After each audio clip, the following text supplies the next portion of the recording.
Hey, it's Kate with WTI. I want my makeup to last me all day, and I need a little extra help, especially if I'm out in the hot weather. It's a long day and my face gets greasy. So, this Thank Me Later makeup setting spray is a must. This spray by Elizabeth Mott is nice and weightless, which is what I love about it.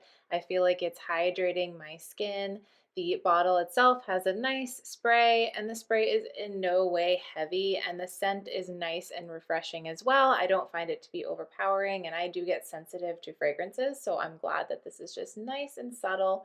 I just go ahead and spray it on my face, a few sprays, depending on how much makeup I'm wearing and how crazy my day is going to be, and just kind of let that set, and then I'm good to go. It is that simple, and it helps me to keep everything in place. I love this spray as a really effortless last step in my makeup. It is great to help me look and feel my best on super long days and keep my makeup looking nice.